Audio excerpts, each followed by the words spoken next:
the DC Rebirth and the Batman v Superman Afterbirth. This is Staying In. I just got back to Liverpool today. So I was down with my parents, just saying hello to them. Hung out with my grandparents, which was amazing.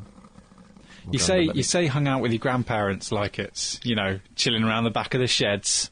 Yeah, that's it, totally, man. Putting the world to rights. They let me have a go on the motor scooters. Awesome. That's one regret that I always have about when my grandparents had motor scooters, that I never had a go on them. I would say that's the only regret about not being able to having grandparents with motor scooters and not going on them is not going on them. Yeah. Before I call this meeting of our comic book minds... The Coven. Cabal. The Cabal. The Court of Bowels. I do want to say that, Chris, we've got you for a limited time, which is not too bad. I'm on the clock. You're on the clock. So, what I thought we'd do first is run through the DC Rebirth stuff, and then you can go, and then Percival and I can talk about Batman v Superman, Dawn of Justice. In all of its not so much glory, without ruining it for you. Does that sound all right?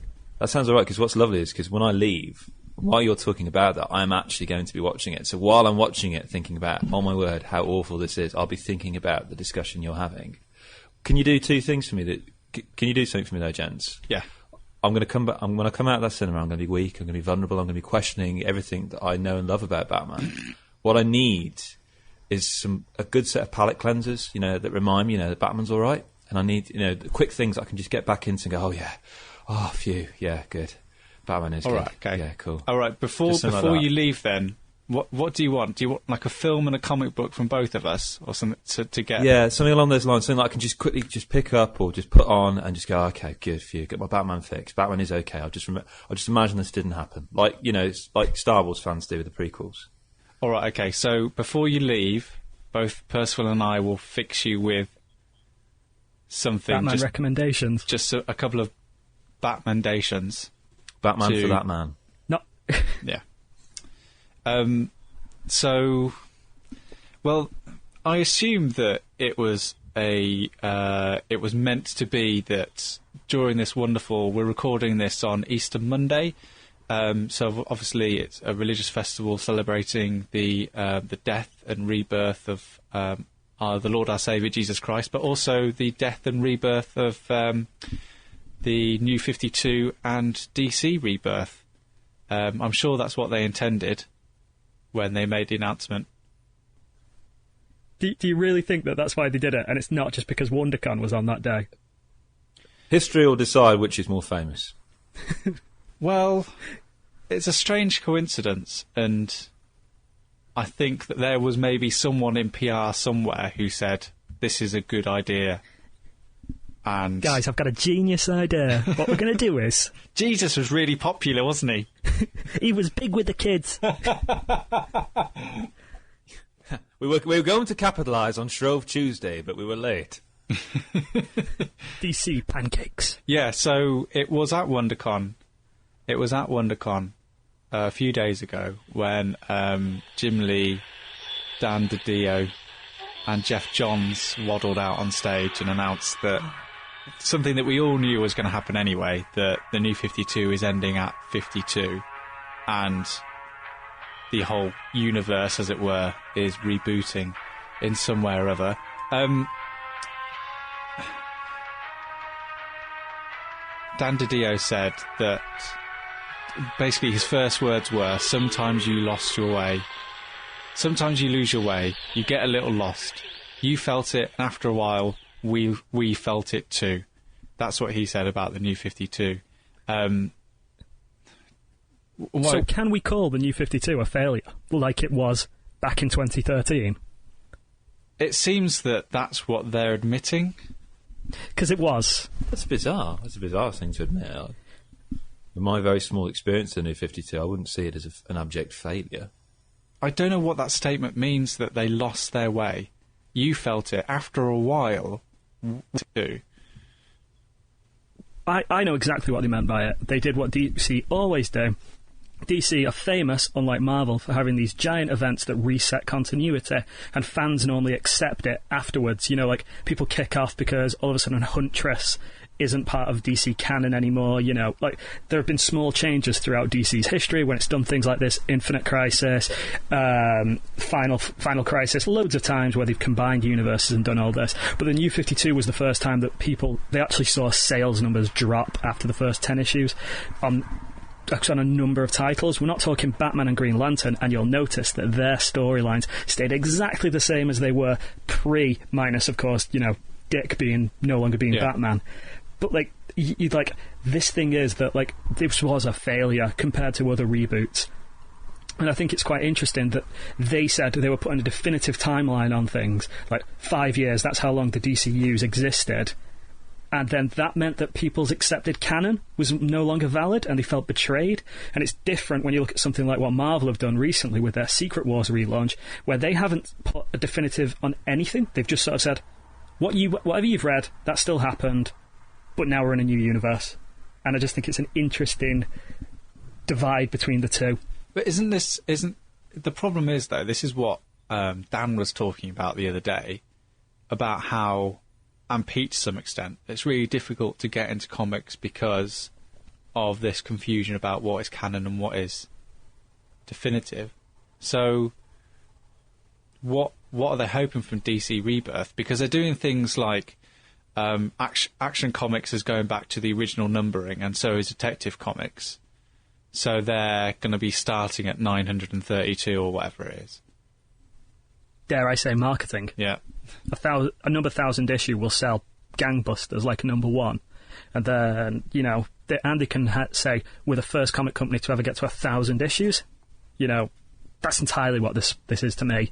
I guarantee Spider-Man is right now, has renumbered. In about a month or two, we'll probably hear, we're going back to the original numbering. But why? Is it just all marketing? Marketing, yeah. Centennial issues sell better than non-centennial issues. I don't know why. They just always have, always will do. Number one sell better. 50s sell better. I think it's just as to reiterate what was said by Dan and Pete. It's just that finding that point of entry. If I look at the numbers 979, it's not. I'm thinking, oh well, I've missed 978 issues of this story, this epic story. I'm not obviously savvy enough to realise, as I am now, that actually the stories occur in arcs, regardless of their numbers. If you weren't there for issue 1, it doesn't matter. Yeah, you weren't there for issue 978. And one thing that New 52 did do well, which include myself in this, was it brought people into comics that had that passing interest in it, and suddenly had that launching in point, really. Yeah, it caught to actually start subscribing. New 52 caught me just at the right time, because I still remember going to visit you, Chris, in Exeter, and you giving me, you know, Batman #1, Scott Snyder's stuff, The Court of Owls and The Night of Owls, and that, because I knew I was starting something from fresh, that's how it grabbed me. So. They saw that upswing in sales with the New 52, and then they tailed off. And the worst thing was, older fans who'd been involved in this felt betrayed. So we had new casual fans, and you know, you and Sam have stayed on board, and that's great. But not everyone did. A lot of people came on board and then left, and they alienated a core audience who had been loyal for years, who just left the book. You know, and I think there's a degree now of trying to have the cake and eat it, to bring back that core audience by saying, oh, look, we're going to restore Lois and Clark's marriage, you know, we're going to do this, we're going to do that. And, but at the same time, they're all new number ones, so anyone can read them, and it's just that little bit desperate on the side of DC. They seem really excited about it, though. When I watched the live stream, they were very excited about it, and they do. And you know, when you mentioned that thing about numbering, of course, they're going to get to the big numbers quicker because most of the key titles are going to be coming out now twice a month. And that again has me on edge. I've bi-weekly books struggle. They always have done. It puts a lot of pressure on the artist unless you're a quick drawing artist. That's why Capullo's not there. But you know, that's just an unfortunate fact of modern comics. Like doing 2 a month is asking a lot. Yeah, I mean, I read a weekly, Batman and Robin Eternal, and you can just reading it when there's like multiple artists on one comic, and it says like this artist is pages 45 to 54, and this artist is this page and this page, and it does affect the flow of the artwork. And there's even stuff like in Batman and Robin Eternal, because it's a weekly, there's also things with the script that gets missed. On one, basically, is it David Kane? What's his name? Who's Cassandra Cain's? Yeah, Cassandra Cain's father. Cassandra Cain's father. I think it's David. Gets his arm chopped off, and then in the next issue, they talk about him having his foot chopped off because there's been a lack of communication somewhere between the writers, and you just start to see those sloppy touches that you get where they're obviously trying to rush out the weekly issue. So maybe that's why you could say now this is the reason that Capullo left Batman, because he saw this coming and was just, he could only do a page. He does like a page a day, and he's only penciling. So you can see how this just does not fit into what he wants to do in terms of drawing for DC. Entirely. But you see someone like JRJR, who's a notoriously fast drawer, all of a sudden, he's very much in vogue. Unlike his faces. That's the thing, like, JRJR, I love everything he does, except for faces, which is why his Spider-Man's really good, because he doesn't have to draw a face. And then I saw him on the live stream, and I text you, P, and I was like, why does JRJR's face look like the faces he draws? And it's like he draws his own face. It's got a mirror. It's just got a mirror. It's just different facial expressions.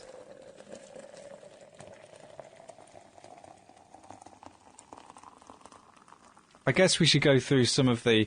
There was lots of like writer changes and artist changes, and I've just picked out the ones that interest kind of me and the comics I'm interested in. So apologies if I don't mention anything else. The big story for us is obviously Snyder and Capullo are leaving Batman. Tom King, David Finch, and Mikel Janin are taking over. I mean, Tom King, I've heard a few interviews of him. He's a former CIA agent, and he brings a lot of that into the comics that he writes. For example, Grayson, turned Grayson from Nightwing into a basically a secret agent, was his run on that, and he also wrote a lot for Batman and Robin Eternal.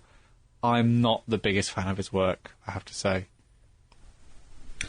I think his Nightwing stuff was stronger. Not his Nightwing, Grayson stuff was stronger than his Batman stuff, or the very little amount I've read of either series.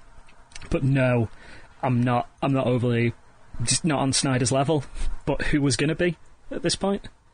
I think when Snyder took over from Grant Morrison, everyone was like, Scott who?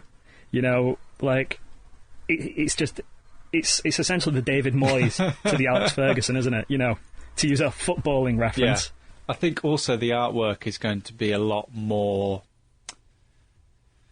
what should I say? Well, I always loved Capullo's bridge between the cartoony and the realistic, and that there was a wonderful, almost an arc to his art style, which was, it was very, the punches hit and the damage, you felt the physicality of it, but the universe in general was very, was still quite soft and cartoony, and I quite liked. Particularly it for Zero that. Year. And I think from what they previewed during this thing, the artists were basically told to would draw a close-up picture of of their character, and it was quite funny because the artist drawing Harley Quinn showed Harley Quinn like pressed up against the glass as if it was like an extreme close-up, which is quite funny. But their look for for Batman is a lot more straight-edged. Yes. What's the artist again, Sam? David Finch. David Finch. We were talking about this the other day. I'm just going to double check to see if he is the guy who did Forever Evil, because if it is, can someone check that? Who can type at the moment? Yeah, I'm just checking. Did David? I just wanted to check who the colorist is for Snyder and Capullo's Batman. I always forget their name, but yeah, their color work were just absolutely fantastic. Like their uses of purples and greens and that almost fluorescent edge that it got. Absolutely, I'm going to miss that, to be honest. But they're taking on the new Batsuit. That's going to be carrying on. So big fan, if I'm honest. Didn't think I was going to be. I've not seen it yet. Well, I've kind of seen it, but I've not read Batman 50 yet. So it's very good. It's very good.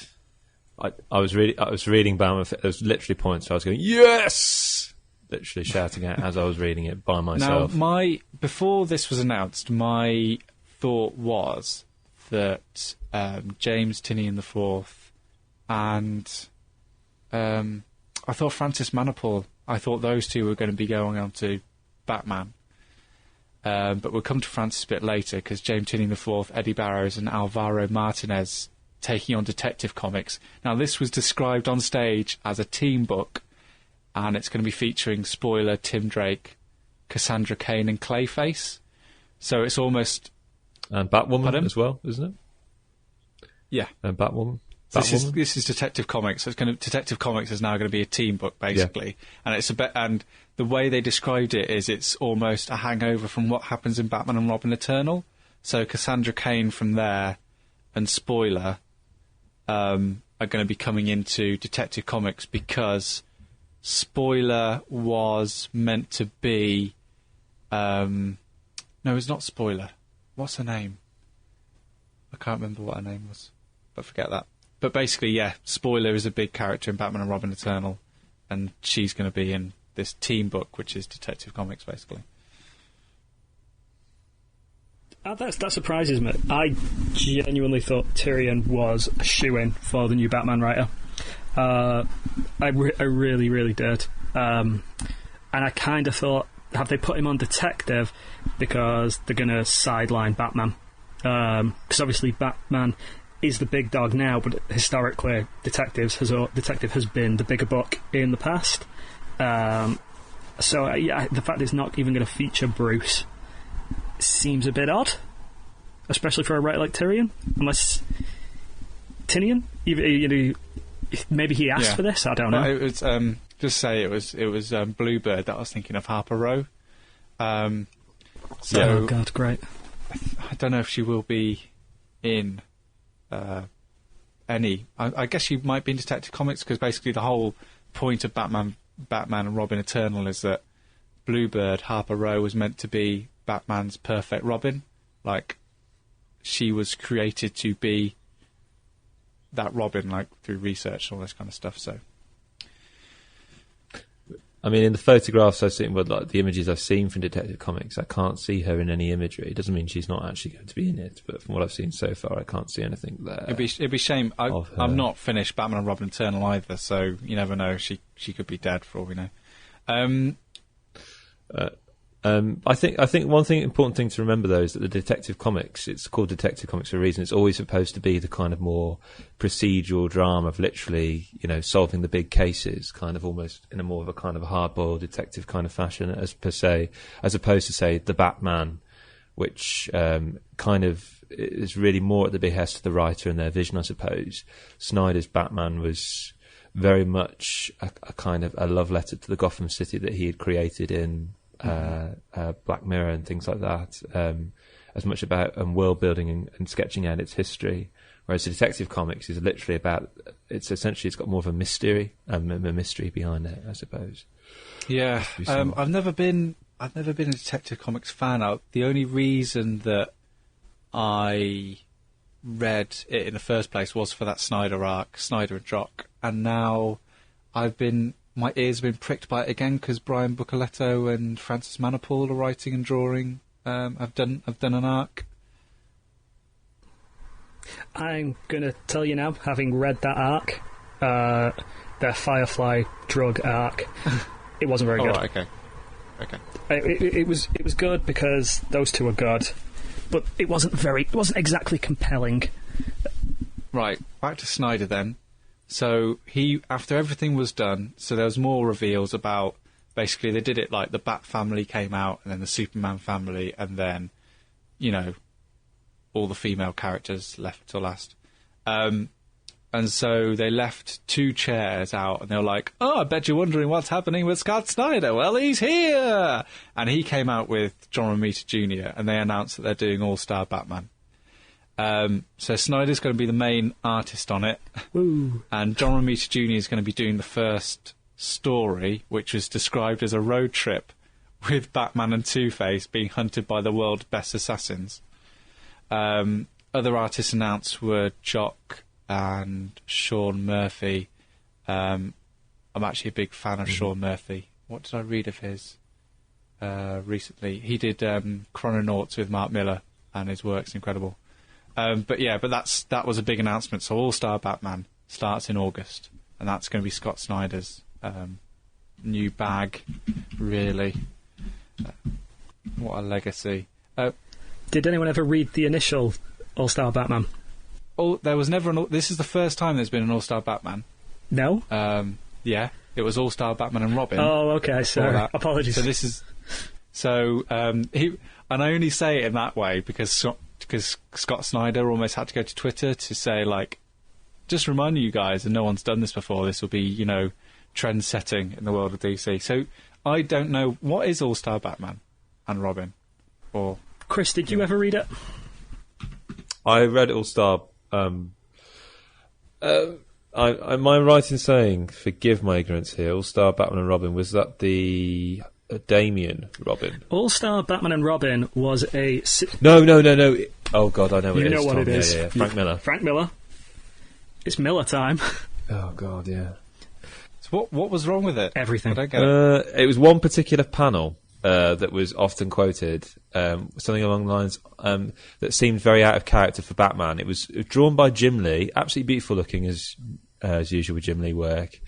I've got the first 2 issues of it. Literally, it begins with the moment, basically, young Dick Grayson's parents are killed at the circus, and Bruce Wayne taking him under his wing. Well, actually, he doesn't just take him under his wing, he kind of kidnaps him.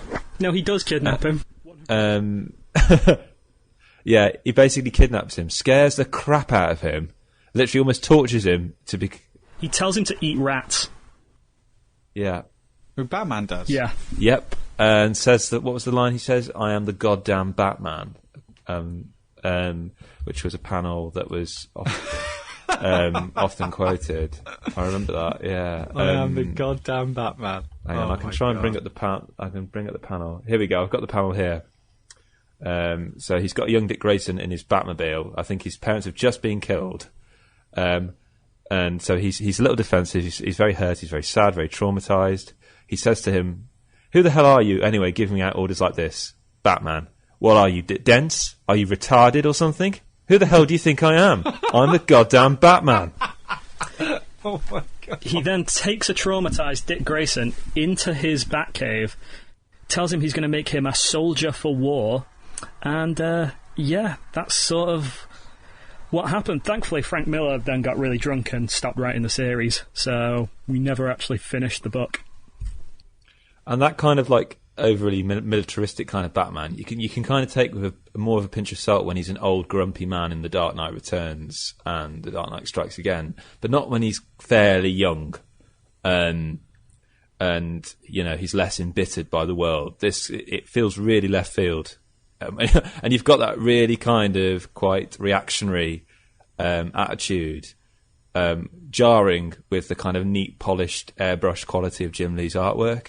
It's so bizarre. It's utterly bizarre, really. Well, hopefully, Snyder said on stage, he said that the reason that he was excited about doing it was that he was able to play with villains that he'd not been able to fit into his Batman universe. Okay. And so the sort of teaser image was had like Mr. Freeze on it, Poison Ivy, and Two-Face. So it sounds to me like this is his playground. Like he's come up with ideas that he's wanted to put into his Batman run, but for one reason or another, he's not been able to do it. Whereas I don't know if that's been studio pressure or just the way he works. I don't know, but it seems like this has kind of been like DC saying thanks and him being able to have a bit of a run, stretch his legs and be a bit more free with Batman. Without the pressure of taking on like the main kind of... Yeah, because basically once the 52's over, I think we're going to sit down again and have a retrospective on Capullo and Snyder's work on Batman. But in brief, there are points in it where you feel he is being pressured to meet certain... Stretch too thin. Stretched too thin, and the story's been squeezed in certain sections to make sure it hits, Batman's 75th birthday or the 50th issue. You look at something like Death of the Family, where he wanted a small self-contained event. DC said, no, we like this idea, we're going to force all Bat books to do it. Yeah. And then Gail Simone says, right, well, I don't want to write this book anymore. Hopefully with this he can do those stories and events that he wants to do without the pressure of, Detective Comics, Dick Grayson's currently in France, we're going to have to fly him back over, if you know what I mean. Yeah. He has, the other thing that was announced was he has signed an exclusive deal with DC, and I'm not sure what that means, because he has mentioned in the past that he's still got Witches. He's mentioned that there is going to be a new Witches arc, and he still does American Vampire. Well, American Vampire is a DC print anyway. All right, okay, fair enough. It's Vertigo. Yeah, it's Vertigo, and Witches is Image, isn't it? Yes. Yep. Then I imagine that we may be seeing Witches come over to Vertigo. All right then, fair enough. That's the only. Basically, we're not going to be seeing him doing any more Iron Man noir. Yeah, there'll be no Marvel. No. Basically, it's Marvel. Basically. Yeah. So. And he's going to be. He is the permanent writer for All Star Batman. I know they've basically created this title for him. It sounds. He's not just going to turn up, do like a run, and then leave it to somebody else. It sounds to me like it's Snyder's perfect ideal in a way, because he gets to do the stories he wants, the characters he wants, and almost pick an artist to suit it. JR, I need a man with no face. Don't worry, I'm on it. Oh my god, JR's going to be drawing Two-Face. Double the base. And we won't be able to tell which side is which. Oh my god. One side frowns more than the other. I just think that the sound of the first arc sounds so bizarre that it could actually be quite spectacular. But it sounds very similar to that run, that 4-shot I sent, a 6-shot or 4-shot? 4-shot, I sent yeah. you, Sam, 4-shot that I let you, Sam, Batman Europa, where basically Batman goes on a road trip with the Joker across Europe. Yeah. To cure his illness. Sounds a bit like that. To cure his illness. Yeah, to cure their illnesses. Yeah. That was good, but it felt a little limited, and I thought, there are some ideas there, and the writing wasn't great, and the reveal at the end was just a bit like, well, I've run out of space. Who's the villain going to be? Oh, I'll just chuck him in. I never actually finished Europa. Who was the villain? Bane. Not Bane. Oh, Sam, I could have said something. Alfred, I could have said that. I think we need to talk about, if we're talking about Batman, Jeff Johns' announcement that we're going to find out who the Joker is. They're going to give him a definitive backstory. Yeah. I was talking to my girlfriend about this, and she said to me, "Oh, aren't you interested in knowing who the Joker is?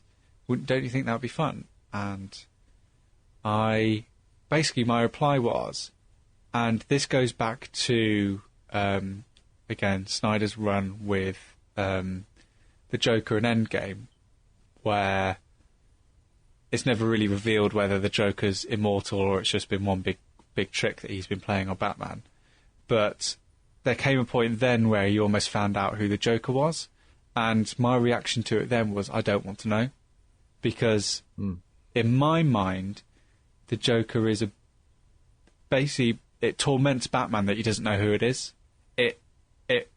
It really, part of Batman's character is the fact that he cannot figure out who this person is. He's meant to be the world's greatest detective, and yet the one thing he's never been able to figure out is who his greatest enemy is. Because what I love that Snyder does is he turns it on its head. It torments the Joker to possibly know who Batman is. He would prefer not to know. And it's a complete reverse. But of course, Batman now does know. I don't know if anyone reads Justice League, but Batman now does know who the Joker is. Yeah, basically what happened is that he went into Metron's Mobius chair, and which is fucking hell. I love comics. And it's the fountain of all knowledge, and he asked this chair who Joker is. And that, so he knows. So Batman now knows, and his reaction was something like, it can't be. So it's someone that we must know within the universe. So it was better than that. It was, no, impossible. Oh. And then he went off to torture Joe Chill. So that's Justice League number 50, if either of us want to. But the thing is, Percival's right, Batman knows, and no matter, even if we don't know, he knows. And there's a part of me that thinks that does more to harm Joker's character than it does Batman's. But what about the whole Dionysium thing that's happened to the Joker? I love that, because it's never confirmed whether that's true or it's just one massive joke that the Joker's been playing since he died. Like, he was so pissed off that Batman broke the rules and killed him out of anger for what he has done. And because the whole point of the story is that Joker comes back and he just says, that's it, the joke's over. And it's almost like this is the greatest thing that he can play on Batman, is make him think that I've been in Gotham all this time, I know this city better than you. It was just a big prank. Because it's never actually confirmed whether he is this unkillable man. I like the bit when he comes back during the Blue Mark. Healed, for lack of a better word, if it was indeed him, because again, we don't know if that was him. Whenever, it looks like him, talks like him, but you never know with the Joker. Like the Jungle Book. Yeah. But you do never know with the Joker, and I think it really does take, because there's something terrifying about, like Sam was saying, about how the world's greatest detective can't figure out who this clown is, and there's just something quite scary about that and menacing, and I think you lose a lot of potential story potential story avenues, because later on, let's say another writer does who is the Joker? Is he this elemental force of evil, or is he just an ordinary man? Well, it's Joe Bloggs, the carpenter. We already know. Or Batman already knows. It's the annoying thing, like, the more possible different versions they do of his backstory, the more it'll dilute his kind of impact as an archetype. It's like the person who killed Batman's parents, it's Joe Chill, but then Tim Burton made it Jack Napier in the Batman film, and there are other different incarnations of it. Some people he never has a name, you never know who he is, and it's that sense of, actually, we can have ignorance is bliss sometimes, and I'm a little anxious as to how they're going to. I mean, in their heads, I can understand why they're doing this. I mean, Snyder's kind of milked the Joker in some respects.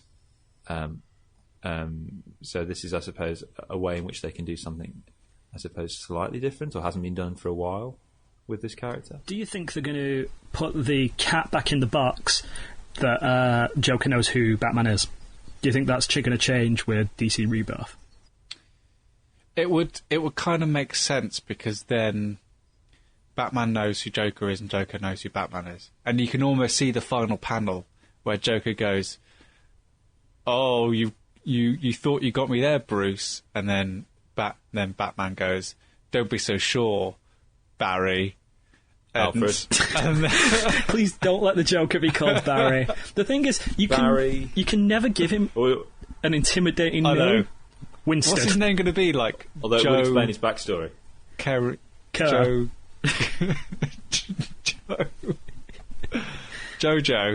It's like really obvious. It's like the end of The Usual Suspects. He was here all the time, right in front of me. I think the way they'll do it is that Bruce finds out and we don't. I think that's the only way you can do it. But it's going to be revealed. It's going to be revealed. It's going to be terrible. This is what Jeff Johns unless they do what with the death of Robin, they get the public to vote. Who do you want to be the Joker? And everyone's still disappointed. I just want to run through a few other things that caught my eye that may or make you. I doubt anyone really has anything to say. Dan Jurgens is returning to Action Comics with Patrick Zirka. New Superman is going to be written by Ji-Lung Yang and Victor Bogdanovich, and that's going to be set in Shanghai with a 17-year-old Superman, which sounds... I thought that was quite interesting. Yeah, Superman is going to be written by Peter J. Tomasi and Patrick Gleason, with art by Gleason and Doug Mankey. And I think I'll jump on that one. I think there's been a very... I think partially because it's a great jumping on point, and rather than the creators, I'm again interested to see where they're going to take Superman after. Has anyone been reading the Truth arc? No. In Superman? No. Basically, Lois Lane outed Clark Kent as Superman, and at that exact moment, Superman's powers just went with no explanation, and all of a sudden all his enemies knew who he was, and his powers were massively reduced. He was basically still super strong, but probably like Batman strong, not like Superman.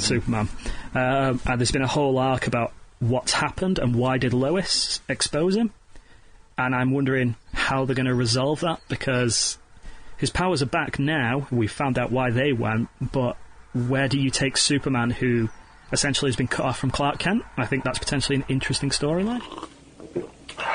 And a new book was announced, which may or may not be coinciding with the new DCU cinematic universe, that is, and it's called Trinity, and it's Superman, Batman, and Wonder Woman. And the reason I'm interested is basically it's written and drawn by Francis Manapul, and with some additional art by Clayman. And the image that they showed at WonderCon was just incredible, and I love Manapul's art and his writing, and maybe this will set the groundwork for future Justice League movies, or, interactions between the three main characters. I don't know. I know we can't talk about it, Sam, because Chris hasn't seen it, but I don't hold your breath. Because Francis is quite a funny writer. Yeah, he is. And you know what the funniest thing is, Sam? What? Do you bleed? Because you will. Okay. And he does make him... Bye. Remember, lads, we've got 15 minutes. Oh, right, okay, yeah, I'm thinking of it. Oh, right, yeah. I'm thinking of it. I think I've got some. So that's kind of the things that took my eye. There's new comics coming out and all this kind of stuff. It's it is a massive deal, but it's all going to start on the 25th of May with an 80-page issue called DC Rebirth #1. For whatever reason, why would you number it? And just in case they do a toe. And I felt that this is a massive gesture, and if it stays like this, it will be a magical thing, but I don't think it ever will. All comics now, no matter length, size, or prominence, are now $2.99. About £2.50, $2.40 are they sold over here? I think it's great, and you've not bought it yet, Sam, but Chris, when you went into your comic shop and picked up Batman 50, and they said, that would be £4.75, please, did you nearly do a double take? Yeah. Yeah. But then it is quite a sizable issue. It is, but I think if you ever cross over that £5 limit, I might as well wait for the trade. And so I think this is great. Yeah, you're pretty much... it's only because I'm a completionist, and I've got all 50 issues in total, really. That's the only reason why. In fact, funny story, when we were at the Comic-Con for your birthday, Sam, the guy there wanted to buy my first issue off me for like £30. Oh, yeah, I remember you telling me that, yeah. Get more. It's really weird. Get more for that on eBay. Well, I wouldn't sell it anyway. Yeah. I mean, I haven't kept them in No, mint condition. you haven't actually. Well, the thing about the $2.99 thing, I think it's great, but you've got to remember as well that they're all now coming out twice a month. so it's kind of course. I do kind of wonder what the shops are going to think of this, because they're obviously now banking on they'll take a drop in revenue because comics are less, so they're banking more and more of the quality of the product rather than the actual, because if you're just buying something once a month and it's usually the big marquee items like Batman and Superman, they're $3.99. Were they around that? Around that, yeah. The Batman and Robin Eternal, the weekly, was $2.50, I think. So that was about £2.20. So that was a manageable thing to buy every week. It's a big commitment. But obviously the retailers, I think, are going to have a big reaction to this, because it relies more and more and more of the quality of the product. And I wonder whether there might be a bit more of a retail backlash. I don't know whether they'll put trade paper prices, will there be less sales on trade paperbacks or... And more sales possibly on digital kind of comics. I think it'll be nice to see maybe with this as well if DC could step up their trade paperback production from whenever they feel like it to Marvel's model of 2 weeks after the arc finishes. Or even better, Vertigo, Image's model of when the last issue is released, so is a trade paperback of an arc. It's just they must lose so much money, and so often I go in and it's like, oh, I wonder if they've got volume 5 yet of The Flash. Nope, still on 4. They've only just released the paperback version of Superman Unchained. Jeez, wow, there's something needs sorting at DC. It really does. Well, hopefully this will. I don't know. We'll discuss it on this very podcast when things happening. So, I guess before we lose Chris Darby, what are we committing to anything straight off the bat with this? I'm gonna jump on. I'll stick with Batman. Yeah. I'm not interested in Detective, even though I know it's a bit of a shame, but I don't follow people who aren't Bruce, essentially. I may pick up the trade if either of you recommend it. I'm not picking up Detective. I'm gonna jump on Superman. Okay. You heard it here first. Yeah. Probably Trinity. I'm definitely jumping on Trinity. I'm jumping on Trinity. We've not discussed it, but I'll definitely be. Oh, Batman All-Star Batman as well, and I'll same. And I'll definitely and I'm going to pick up the Flash as well. Christopher Darby, tonight you are going to see Batman versus Superman: Dawn of Justice. I know. I'm going to endure it. It's going to enjoy you, I think you'll find. Or weather it. So, when you come back, you're going to be angry. I am. You're going to be really angry. So I recommend that if you can, you immediately put on a copy of Batman Forever. Ah, yes. Because nothing is going to cheer you up more than Jim Carrey's Riddler. And the cleavage of Kim Basinger? Nicole Kidman. Which one's Kim Basinger? Kim Basinger was Vicky Vale in the 1989. All right, okay. Nicole Kidman then will cheer you up. And you'll be happier for seeing a Batman which is good.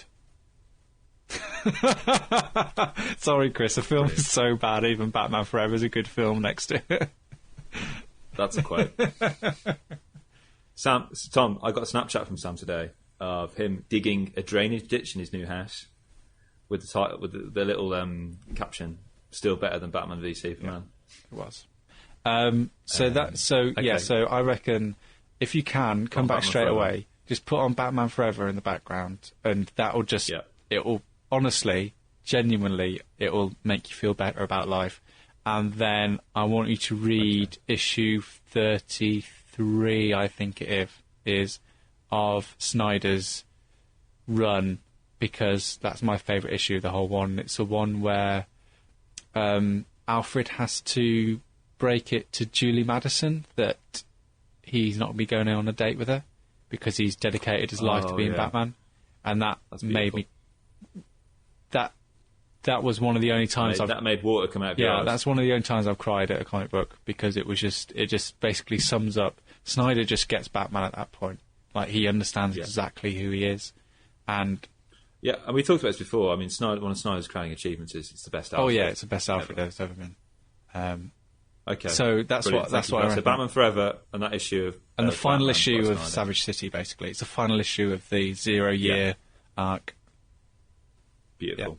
Tom, any recommendations Batman related to drown my sorrows in? I was going to recommend Batman Forever as well, actually, just for Jim Carrey's Riddler. Batman and Robin, just say that. No. Ice to see you. Yeah, No, exactly. In fact, I'm going to recommend... I'm going to recommend the Adam West Batman movie. It's the complete 1966. Exactly. It's the complete antithesis of Batfleck. Some days you just can't get rid of a bomb. Luckily, I always carry my shark repellent spray. But just because of the pure ridiculousness of that compared to the pure ridiculousness of Batfleck, and comic book wise, I think if we're talking about touching issues, I'm going to shockingly move away from Snyder and head over to Batman and Robin. And I don't know if you ever read any Batman and Robin. Yeah, I did. But there's a completely silent issue of Batman and Robin. Yes, I've read that. And it was probably the most moving comic book I think I've ever read, just after young Damian Wayne's death. An incredible book, and again, the complete antithesis of Ben Affleck's Batman, who couldn't give less of a toss about people dying than Superman in Man of Steel. Goodbye then, Chris. Chris is off. Then we can talk freely about Batman v Superman : Dawn of Justice. The reason why we put it at the arse end of the show is obviously not to ruin it for Chris, but also if you want to go and see it without spoilers, or you don't want to hear one 30-year-old man whine about comic book heroes for half an hour, then you can just turn off. Really, you can just switch us off, because that's all it's going to be. This is going to be entertaining for us and no one else. I'll just say that joining me obviously was Tom Percival and Chris Darby, and if you enjoyed us, then please leave us a review on iTunes and follow us at Staying In Pod. Now we can talk about it. So, Percival, is there anything positive you can say about Zack Snyder's newest release? Yes, I honestly can. Okay. I think Ben Affleck, with a better script, could be a good Batman. I completely agree. That's exactly what I was going to say. And I boiled it down to, this movie would have been better if it was just called Batman: Dawn of Justice. Oh, yeah, agreed. The most entertaining part of the film was the brief, probably about 15 minutes of the film, where we actually see Batman be a detective. Like, we see him investigating, and I was like, I'm down for a Ben Affleck solo Batman film. And then we got the plasterboard character of Superman, and that's not a slight on Henry Cavill, that's a slight on David S. Goyer and the other screenwriters, because they gave him nothing to work with. Oh my god. I think it's. To be honest, I think a lot of it lands at the door of Henry Cavill as well. That he is just a charisma vacuum. But whatever he does, it allows him to keep his job at the Daily Planet, even though all he has, like, Perry gives him one job, which is to write a sports story, and it feels like weeks pass, and and Perry comes up to him firstly and says, "I've hacked into your Dropbox." Well, okay. Well, I was confused about the time, like how fast time was moving in this story. Because Lois Lane says, "Right, I need to go to Washington for a few days." Fine, and then, like you say, it feels like weeks have gone by. Like Superman, and he still hasn't written this one. He's not written this high school basketball news story, and it's like, Clark, me and you both know, Sam, working in media, you'd be on your arse by the end of the day if your editor said, "Can you do this for me?" "I've not done it." "Have you done it yet?" You would. No. And then at the end of the movie, I know we've gone off a bit of a tangent. He's dead. He just doesn't turn up. He just doesn't turn up for days. And Perry's like, oh, Clark. You know, it's exactly Smallville attitude. Kent turned up yet? And it's like, no. Oh, fair enough. Can we just say as well about Perry White, of all people? Yeah. Like, so Clark Kent comes, I've got this really interesting story about this bat vigilante, and he's like, I'm not interested in it. Why? Because I'm not, all right? Because it moves the plot a lot. Because the script says I'm not. So, positive. I have another one. Okay, can I just talk about Batman first? Okay, yeah, of course you can. Sorry. That there is a good Batman film in this film. And I think there is one scene in particular. Basically, all in all, I think on interpretation, and I emphasise that point highly because I'm a big Batman fan, on interpretation, there is an idea here that is really interesting and should have been explored, that we are with a Batman who has been fighting crime for 20 years, we get told that a number of times, and is on the edge of madness. And because there are several dream sequences in it, one where he's being lifted off the ground by bats, another one where he's attacked by essentially Man-Bat. And to me, along with that and the fact that he started branding criminals, we're starting to see a Batman who is almost verging on John Paul Valley's Batman and Azrael. That's the fact that he is beginning to lose patience with the fact that I've been doing this for 20 years and nothing I'm doing is helping. So he's starting to take everything one step further. And for me, that's an interesting idea that possibly only I was able to see in the film because I am a Batman fan. I think it's definitely a valid idea. It's funny you mentioned that because I was reminded of a scene. Have you ever read not Alan Moore, Alex Ross's Justice? No. About an elderly, like obviously Superman doesn't age, but Batman does. And they're discussing a new generation of superheroes who murder as like a more permanent method of dealing with supervillains. Yeah. And Superman says to an old Bruce Wayne, who has to wear essentially a full iron bodysuit because his body's been ruined by years as Batman, and he basically says to him, like, Bruce, I've got to stop him, they're murdering people. And Bruce says, well, nothing we ever did, we made a difference. And Clark reminds him that basically Batman exists so that no one ever has to die again after the death of his parents. And I thought that was what it reminded me of, as I say, like just at the end of his tether, almost losing sight of the original idea of Batman. Yeah I think that was although I will say at the same point, I've never seen Batman deliberately roast a man alive with an OAP in the room.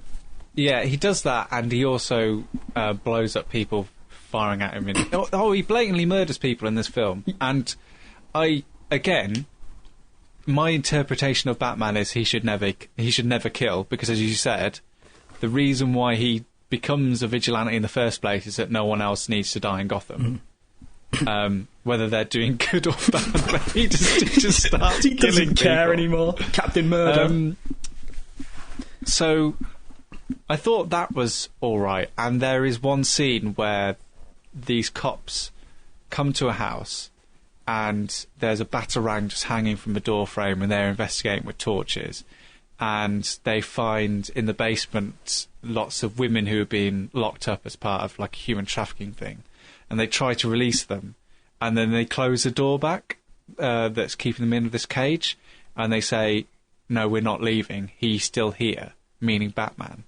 And they come to the door, and Batman's chained this guy up to a radiator and he's branded him. And you can hear the screams like as they're coming up to the house. And then as they turn around, Batman's just hanging in the corner, and then he manages to like escape somehow. I genuinely thought that was a brilliant moment. Oh yeah, it made him look supernatural. And you can believe why criminals are actually terrified of a man in a batsuit.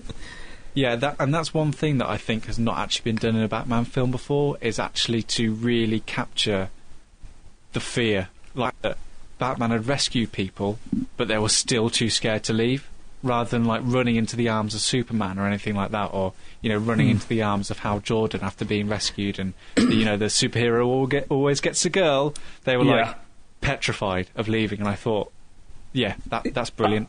I also, and I tell you what, I know you're going to give me stick for this. Okay. So there's a terrifying montage at one point of Superman saving people, but looking really bored while he does so. Well, he looks bored throughout the whole film, but go on. But that moment when he's like, there's the flood, and there's the people stood on the roof, and he's flying down, and they do the bloody hand of God thing, like reaching down. I actually thought when that woman was crying and looking up with tears. Sorry, my dad just walked in. All right. I thought that moment was good, effective in the film of showing that like people are starting to see Superman as a god. Unfortunately, it was ruined by the fact, as I say, that Superman looked so bored while he was doing everything in the film. It was a genuine theme with the film that they have lost sight of who Superman is, to the point that even his own mother, not his real mother, but Martha Kent, says to him, yes, you can carry on, because he has a crisis. He has sort of like a confidence crisis in this film, where he feels really let down by the fact that not everybody likes him, and that's really horrible, and people don't want him around anymore. And so he goes to Martha Kent and basically asks her, is what I'm doing is right? And she says, you can either be the saviour of humankind and do what your dad taught you about, standing up for the American rights of people and, being a good person, or you can be a dick. Can I just say, though, that Jonathan Kent did not teach him to save people. He told him to let those school children drown. I have not forgotten that. And then later, as well, I hated all the dream sequences. I think it worked with Batman because, as you say, there was that, strange intensity, sort of insanity with him. But when Clark visits the top of the mountain and just sees his dad and has a chat with him, like there were small children in the audience when I saw it, and they were just turning around and saying, "What's happening? Like, who's that? Why was he on top of the mountain? Like, I didn't get that. I thought it was just weird." Okay, so in terms of the greater context of the film, then personally, I felt there are a number of issues, and that is the general. What the film was trying to say was probably the biggest problem that it has with it. I went to go and see this with a friend of mine, and he's not a comic book fan. He's probably only watched The Dark Knight, doesn't read comics, hasn't seen Man of Steel. He came out of the movie not knowing what on earth happened, which is exactly what you're trying to avoid, especially when you're this early on in a movie cinematic universe based on a comic book series. This movie, before it was released, needed a Flash movie, a Wonder Woman movie, and a Batman. Yeah. You know what? You've hit the nail on the head. The scope of the film was colossal. It wanted to deal with so many things, and it failed to do a single one of those things properly. I don't think it set up an extended DC universe coherently.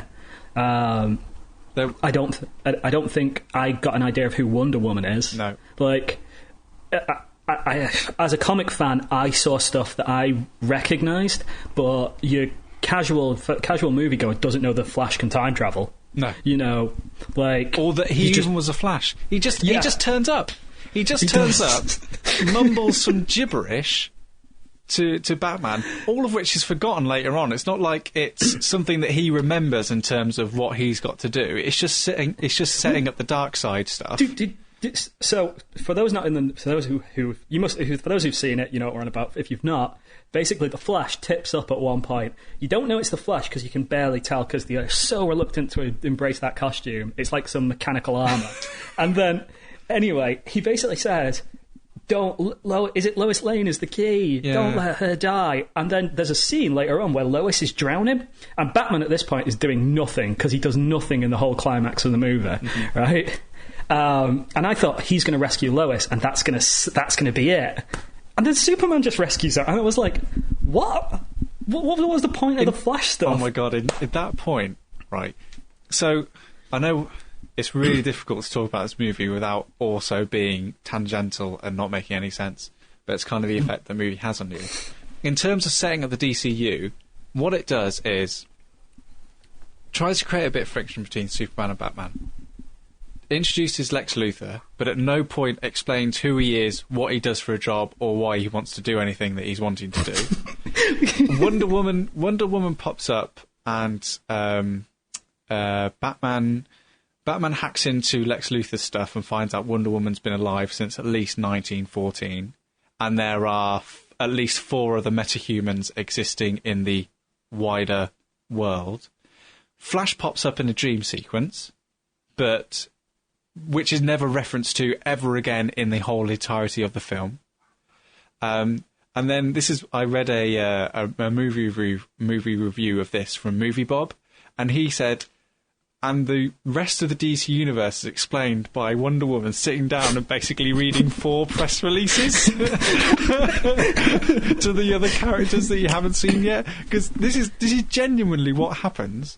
Is that Wonder Woman sits down and opens up. Is it 4? It's 3 video files, isn't it? There's 4 Cyborg, Aquaman, Flash, and herself.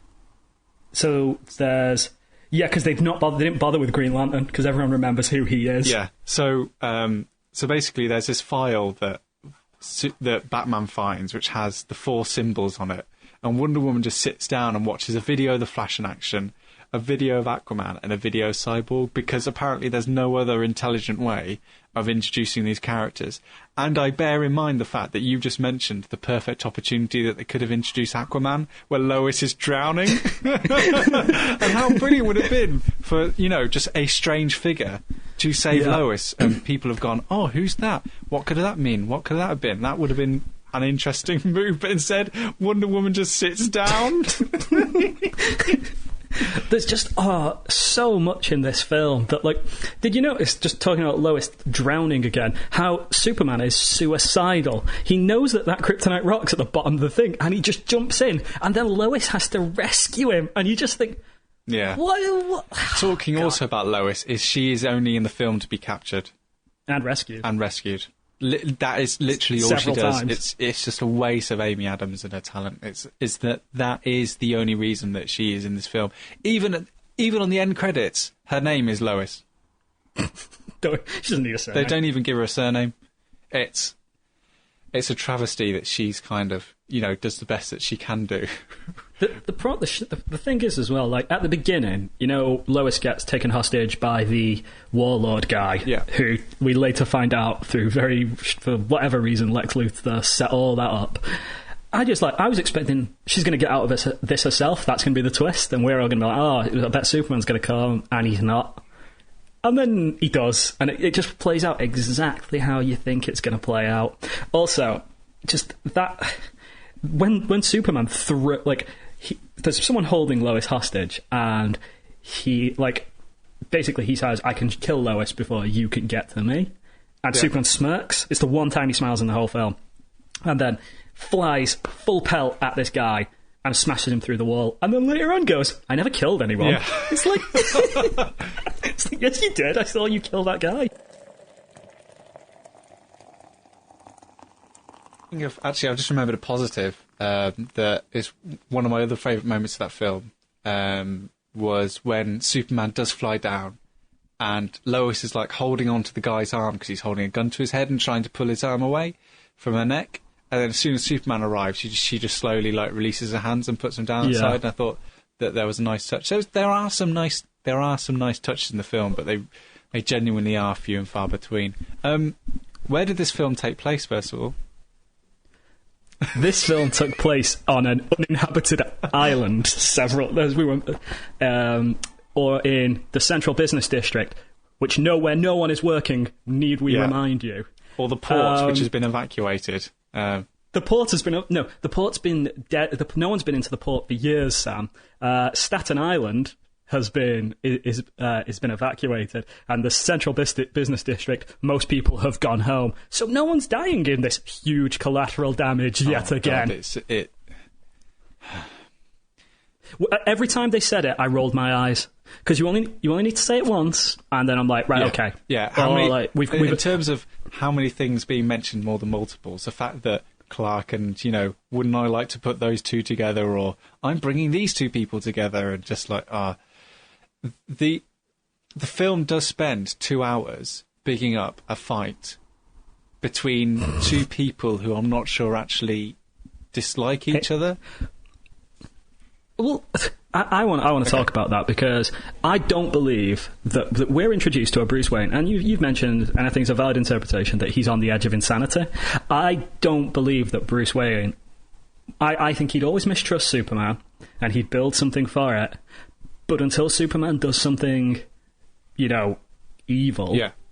He's not going to, and I think that they touched on the collateral damage and Bruce really being affected by that, and I liked that, yeah. Right? But then they just abandon it. Like, there should have been a moment when he's fighting Superman and he's like, this is for all those people in Metropolis. So I know you can say that's bashing it on the head. But it did need that. Because what I was saying about Batman being on the edge of madness, that's my interpretation. The film there's never a conversation between Bruce and Alfred. Like, Alfred, you know how there was in The Dark Knight, like Alfred would say to Bruce in the Dark Knight Rises how he's concerned for his sanity, saying you cannot keep doing this, and, you know, you're doing this to yourself. There's never that conversation. It's just kind of what is implied and what I've inferred from it.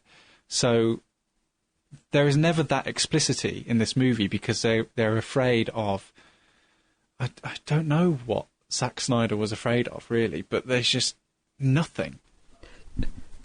As well, as you said, this film teases a fight, which I was bored during. I thought there were a couple of moments that I thought were clever, and then we just get to the bit where Superman's dragging him out, and he pulls the spear out, and I was like, How are we going to resolve this? How are they not going to want to fight anymore? And then it's just, our mums have the same name. And it's like that Step Brothers moment of, did we just become best friends? They literally do fight. They spend the whole film, about 2 hours, sort of at loggerheads, opposing sort of values of, you know, morality or whatever. And then basically they share a mother's name, and that's literally what makes them the best of friends.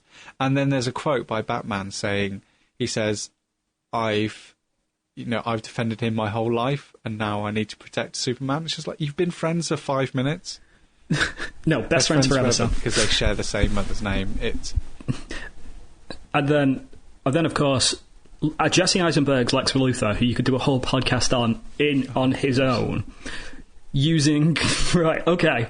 So he puts General Zod's body into some goo with his own blood, and then just tells the ship Kryptonian abomination, and it goes, all right, all right, and makes Doomsday, who I thought they were going to keep Michael Shannon's character, you know, like, so there would have been so when it, like, maybe it starts roaring and all of a sudden it starts talking and it's Michael Shannon, and you're like, oh my god, there's an emotional reason for me to care now about this, or to give Superman, you know, something to worry about, as opposed to just an orc, what looks like a cave troll from Lord of the Rings smashing up the city. Like, I didn't care about Doomsday. Like, I just wanted that fight to be over, because I knew how that was going to end. Like, you knew as soon as Doomsday came out, well, it'd be the Kryptonian spear, you know. I was just tired by that point in the film. It should have ended with the upbeat note of Batman and Superman coming together, not the hideous way it ends. Which, let's talk about Jesse Eisenberg first, but then let's go back to the ending and how misjudged it is. Okay, so Jesse Eisenberg is Lex Luthor, and as I said before, it is never in any part of the film explained who he is, what he does, or why he's doing anything. Sam, do you not remember? He had a German dad who maybe hit him, he says in one line. And he kind of mumbles and witters his way through the film, and, you know, is basically Mark Zuckerberg from The Social Network, but turned up a bit more. And he spends... I just don't know what he's doing in this film. Why does he hate Superman? I have no idea. As far as I could tell, like, he should like Superman. Superman destroyed the city, and he apparently rebuilt it. Like, he made a shite ton of money off Superman. Also, as well, they point out at one point that he doesn't do this for money. And they keep insinuating that he has some, like, god complex. But they never, like... It's always very much teased. Like, they're too afraid to say... He goes on a rant at one point saying, if knowledge is power, then why aren't... and then he stops himself. And I thought, ooh, is that going to be it? That, like, he's jealous of Superman's power. But then there's nothing. Yeah, there's it would have been nothing. Interesting if he was jealous of Superman's power, then why not put money in goo to make himself powerful? Like, find out the secret to making himself... Because in the comics, that seems to me what Lex Luthor spends all his time doing, is trying to make himself an equal to Clark. Like, trying to make himself have the power that he thinks he deserves because he is so knowledgeable and well-read. But... Trying to prove that some alien... Like, because have you ever read Man of Steel? The idea behind that is that before Superman arrived, they called Lex Luthor the Man of Tomorrow. And then Superman arrived, and he got the name Superman, and he was nicknamed the Man of Tomorrow. And it drives Lex Luthor, like, insane with jealousy that he's an alien. He's not even human.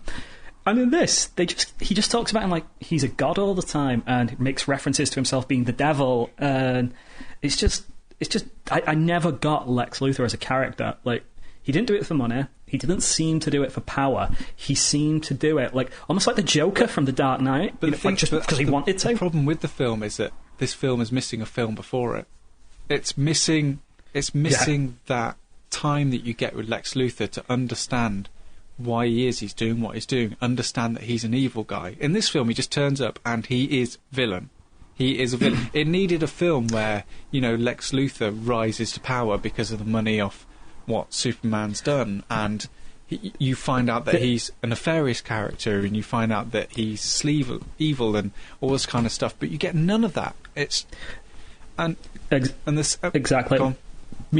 for the same reason, it needed a film where it needed a Batman film which had Jason Todd in it getting killed by Joker, because that just turns up in it. You just have Robin's suit with "ha not so funny now" on it, or something like written on it. And the guy I was watching it with, he said, "What does that mean? Who's that?" And again, I imply from that, Jason Todd is Batman's biggest regret, make him go out and he gets killed by the Joker. That would have made a great movie.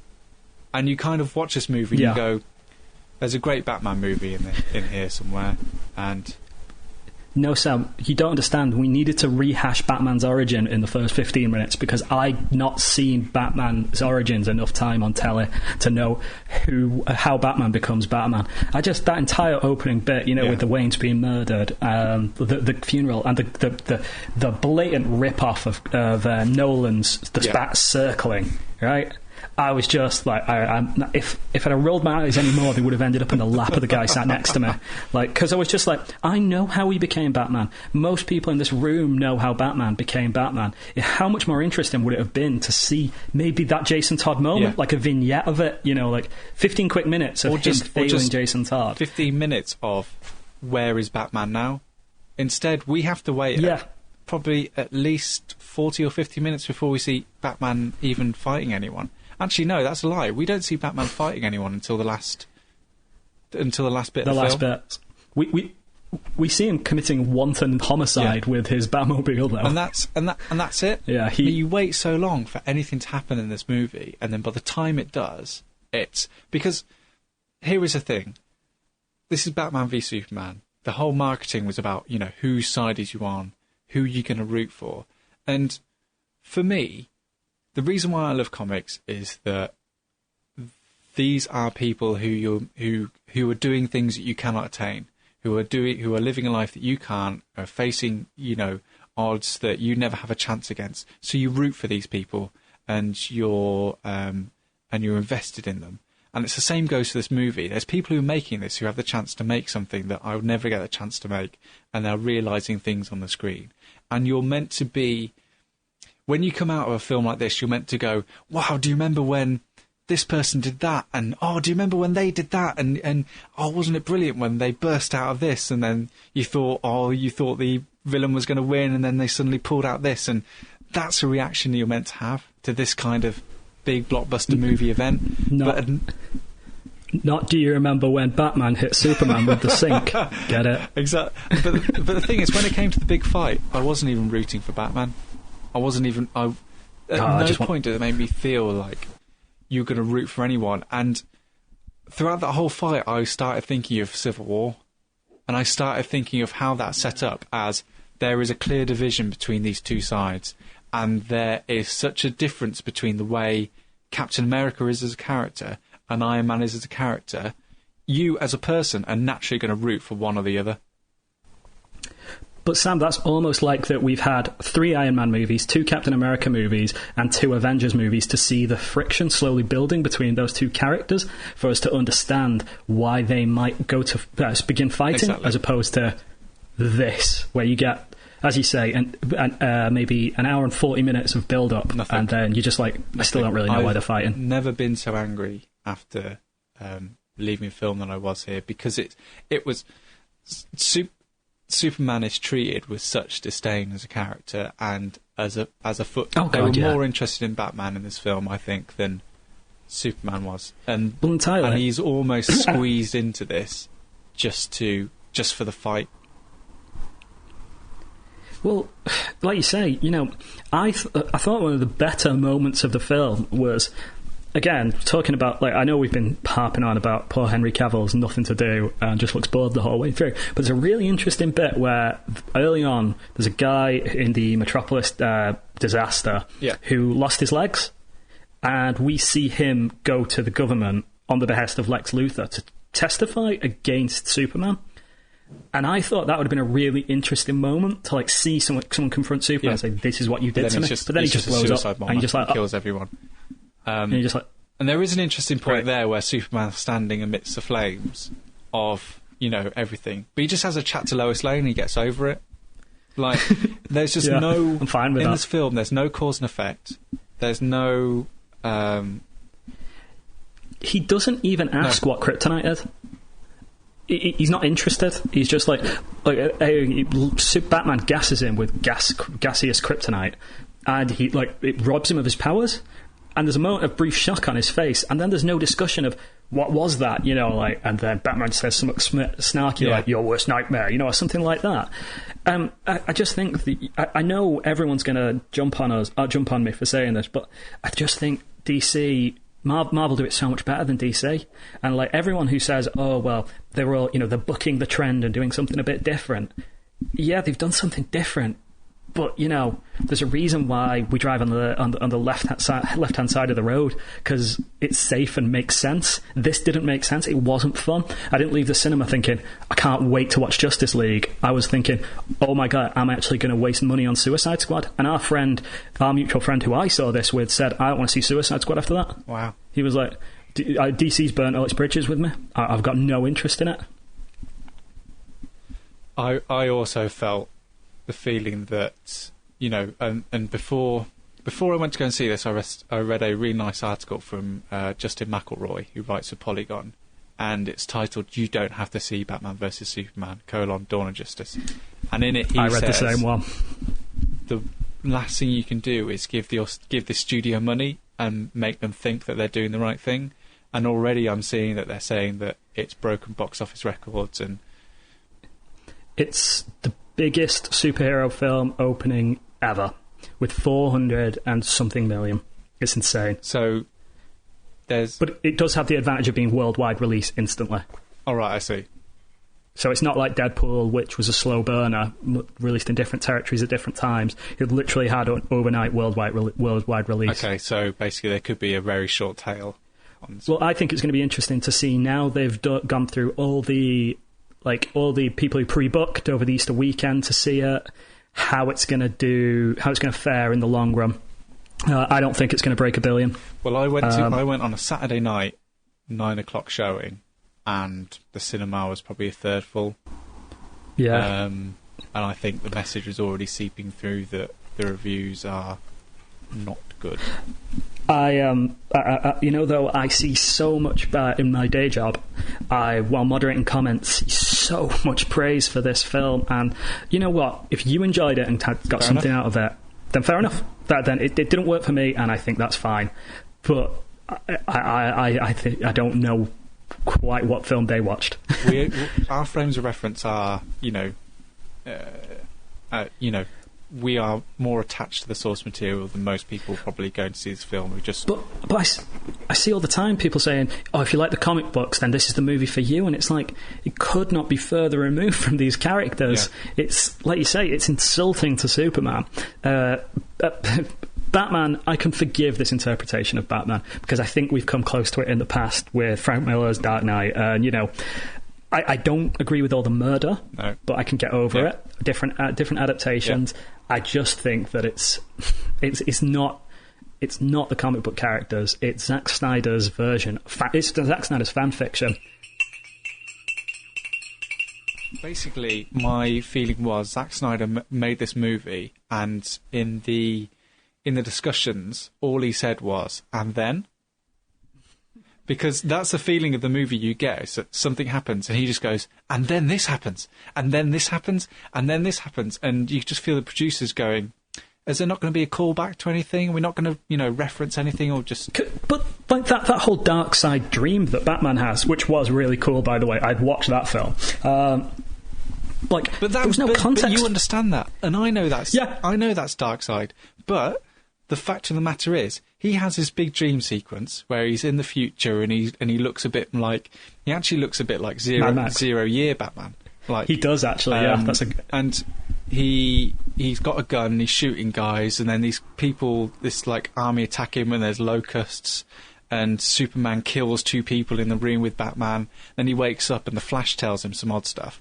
But the thing is, that's never referenced again. Like, you don't see him investigating Omega symbols, or you don't see him talking to Alfred about what on earth that dream was about or anything. It's just left to hang as if it's like some cool Easter egg, and, Zack Snyder's playing with your mind. Do you want to know my theory on why they didn't do it? Why we didn't get at the end? You know how Lex Luthor obviously knows Darkseid's coming because he irritates and does that ding dong. And I was just like, oh, shut up. Because if they'd have shown Darkseid, they would have been roasted for what's Thanos doing in a Disney movie? Sorry, in a Warner Brothers movie. They're almost, playing with fire, picking Darkseid as the next big. They would have been better going with Brainiac or someone with that. They would have, because Darkseid is just DC's Thanos. He basically is. Well, funnily enough, Thanos is Marvel's Darkseid, but they came first. Just very quickly, because I'm very aware that we are getting short on time now. Superman's death. Spoilers. Okay. Misguided? Misjudged? So there are a couple of points in this film where Zack Snyder is directly referencing The Dark Knight Returns in different ways. So in The Dark Knight Returns, Superman averts a nuclear warhead and basically absorbs all its radiation and becomes on the verge of death. And in the comics, that's a really interesting moment because he kind of sucks the life out of all these plants. He's basically, by Reagan, I think it's meant to be, is subjugated and almost forced to protect America from these nuclear warheads in a war. And just America. And that's the reason why Batman is against him. Actually, no, Batman's not that against him. He's forced to fight Batman because Reagan is embarrassed by his vigilantism. And that's a really interesting way of making these two sides opposed, rather than Lex Luthor just kidnaps Superman's mum. Go have a fight now. Don't tell her the name of your mum, though, because I know that'll stop it.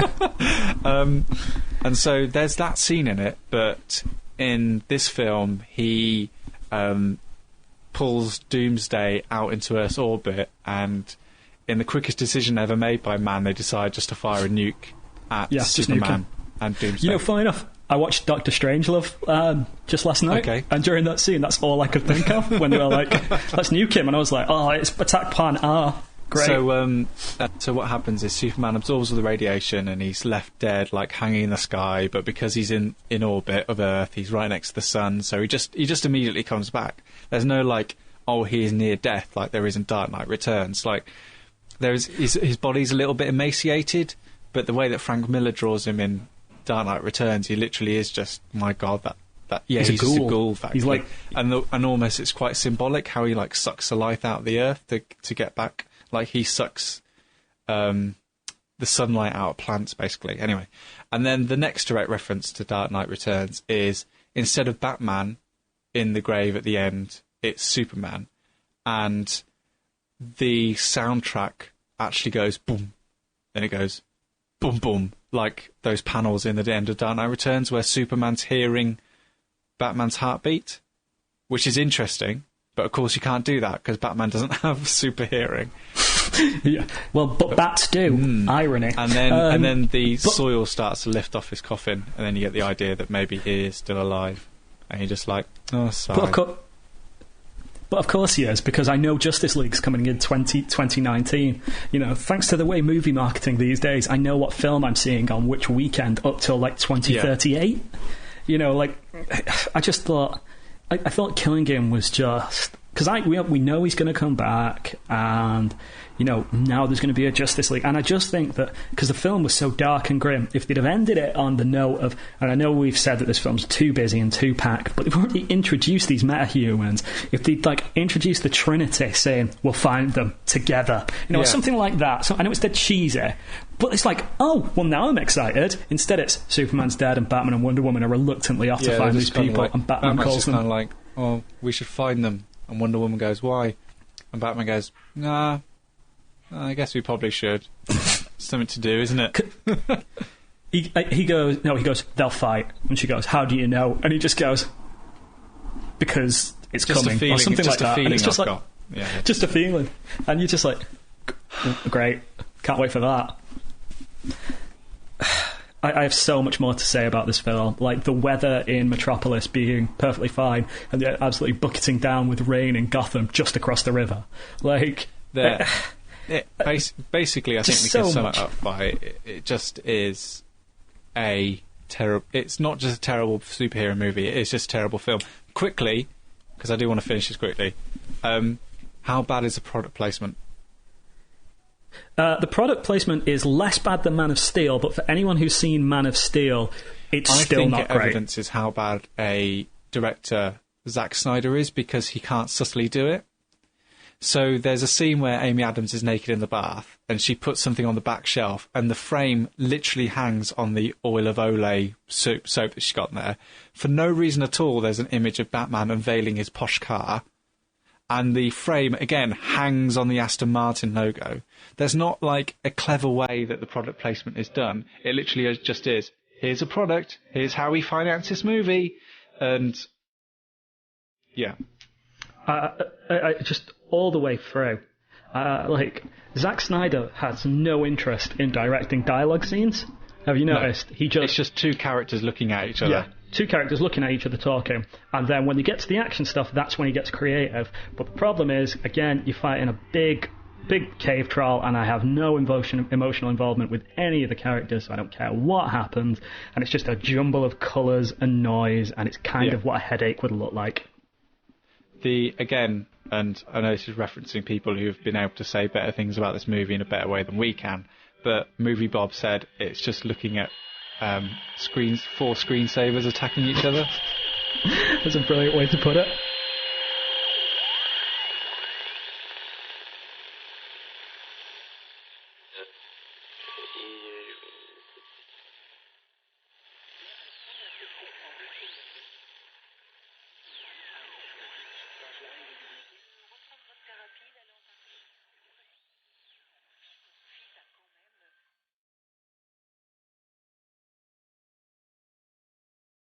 So it is just about to turn midnight on the 28th of March 2016, and I've literally just got back from a showing of Batman vs Superman.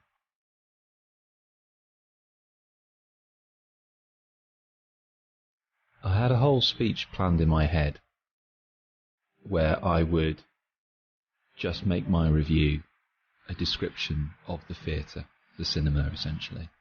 Everything from the upholstery, the comfiness of the seats, the size of the screen, to the quality of its bar snacks. But what was quite strange was that thinking about everything I experienced in my 2.5-hour epic cinematic event, I didn't hate it. I was expecting to. I've been told by many of my close friends that this film would make me angry. If you're a Batman fan, Kris, this film will make you angry. You're going to be really wanting to calm down after you walk out. And perhaps what I feel is actually something worse. I don't really feel anything about that film. And that's not necessarily negative, it's not necessarily positive, it was just an experience that I underwent, and I've come out the other side of it. I mean, hearing just that phrase out of context, there's a myriad of different things I could be describing there, but that was my experience, really. I feel like I've just watched a trailer, like the trailer for the Justice League. I feel like I've watched somebody do on YouTube a supercut of a Wonder Woman film, a Batman film, and a Superman film. And, they've not got much experience in editing. They've taken their best bits, or just any bits from those 3 films, and they've mashed them together. I feel like I've tried to watch 3 films running simultaneously, and that's quite exhausting. But it also makes it something that's quite difficult to review by that same token, because, I mean, on their own individually, they could be quite an interesting concept. You've got a Superman trying to see how he fits into this world. And I really love this idea of not just the kind of just seeing explosions and then we kind of turn our heads to one side, bow our heads and go, oh, that's bad. Oh, well, never mind. But actually, he can't escape that. And the real world consequences of that were quite interesting to kind of watch. But there wasn't really much space for that to unfold because we had 2 other films to fit in. A Wonder Woman film, which was the smallest of the lot, but by far the one that gave it the most energy and gave it a fresh air. From what I saw of Gal Gadot as Wonder Woman, I really like her as Wonder Woman. That kind of, the qualities, the little things you'd expect when she gets punched and she's flown across all this destruction. She just kind of like shakes her head and goes, oh yeah, I'm enjoying this, and goes back in for another round.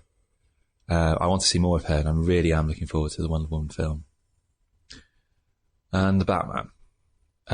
I really like Ben Affleck, and I like his Batman. There just wasn't enough of it, really. And the meeting between the 3 of them felt forced. I didn't really get a sense of solidarity between the 3 of them. So whereas Marvel, we saw each of these characters individually, and we saw them meet, and there was all this weight of history behind them that we'd experienced with them. We'd been on this journey, and we'd watched that culminate in this wonderful meeting with Avengers Assemble. Here with the DC Universe, we've kind of got the reverse.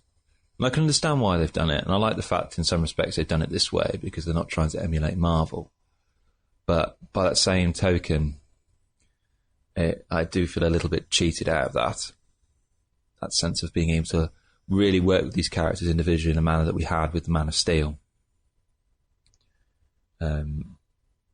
So yeah, I didn't hate it. And if I rank it in my top 10 Batman films, it's still bottom, it's number 10. But I didn't hate it. I haven't got any vitriol for it. I feel nothing. I'm not going to watch it again. I will not buy this film. I'm not going to buy the extended cut that apparently is coming out. What I will watch, though, I will go online and I will watch people's YouTube clips of the best of Batman, and that'll be it, and the best of Wonder Woman. I will not watch this film again. I'm glad I saw it, though. I am actually glad I saw it. I would have regretted not seeing this at the cinema. But I will never watch it again. That was Staying In with me, Sam Turner, Tom Percival and Chris Darby. If you enjoy this episode, then please leave us a review on iTunes or wherever you get your podcasts. Visit stayingin.podbean.com for more information and links to the comics, games, movies and more covered in this episode. And come find us on Twitter at StayingInPod. Thanks for listening.